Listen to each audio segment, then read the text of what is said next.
Donald Trump did not mention John McCain in a speech at a Republican dinner in Columbus, Ohio, on Friday, hours after the family of the ailing senator and former presidential candidate said he had chosen to discontinue medical treatment for brain cancer. John McCain will no longer receive treatment for brain cancer, says family. Read more. The president spoke at the end of a disastrous week, in which talk of impeachment swelled as his former campaign manager Paul Manafort and personal lawyer Michael Cohen were convicted in court, the latter saying Trump directed him to violate campaign finance law.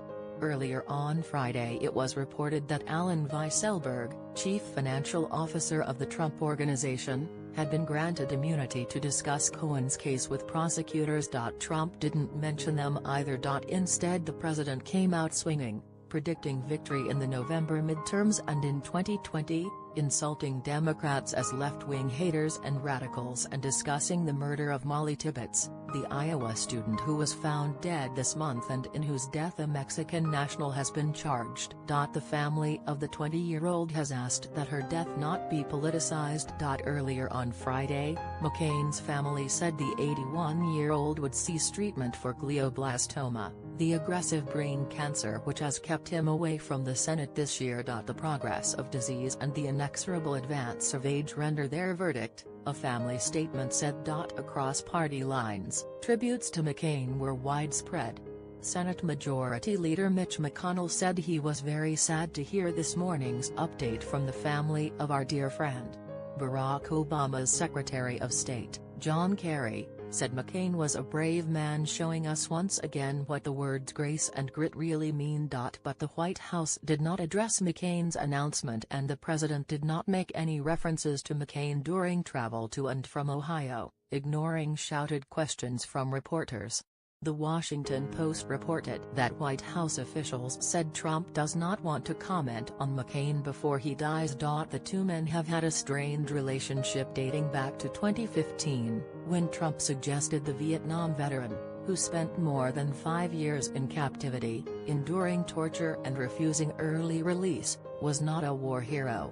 Trump did not serve in Vietnam, thanks to academic and medical deferments. McCain endorsed Trump but withdrew his backing over the Access Hollywood tape scandal, in which Trump was heard describing his attitudes and aggressive actions towards women. In office, Trump has criticized McCain for his crucial vote against a 2017 attempt to replace the Affordable Care Act. McCain has been critical of Trump even while undergoing treatment in Arizona, for example calling the one-on-one Helsinki summit with the Russian President, Vladimir Putin, last month a tragic mistake. Earlier this month, at the signing of a defense spending bill named in McCain's honor, Trump did not mention the senator at all.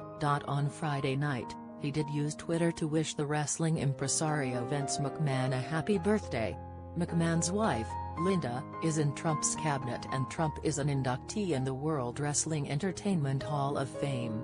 Trump also celebrated his appearance in Ohio, tweeted congratulations to Australia's new Prime Minister, and said he had spoken to the governor of Hawaii, which was hit by a hurricane. On Saturday, at the White House with no events scheduled, Trump opened his day with familiar complaints about remarks made by Cohen's lawyer, the behavior of the Attorney General, Jeff Sessions, supposed political bias among investigators working for the special counsel Robert Mueller, and Hillary Clinton's emails. Donald J. Trump at Real Donald Trump Great #State Dinner 2018 in Ohio tonight.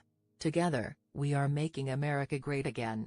https://t.co/ilu1fes August 25, 2018 Inches Columbus. Trump did insult his political opponents. You have left-wing haters and radicals trying to tear down our institutions, disrespect our great American flag, demean our law enforcement. Think of that, our flag, our law enforcement, ICE, he said.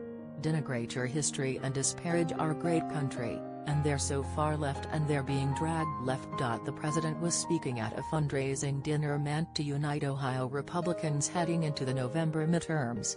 Earlier in the day, The GOP state senator Troy Balderson was declared the winner of a near-dead-heat special election in Ohio's 12th congressional district, which Republicans have held comfortably for 35 years. Balderson will face Danny O'Connor again in the midterms in November, in which many analysts expect a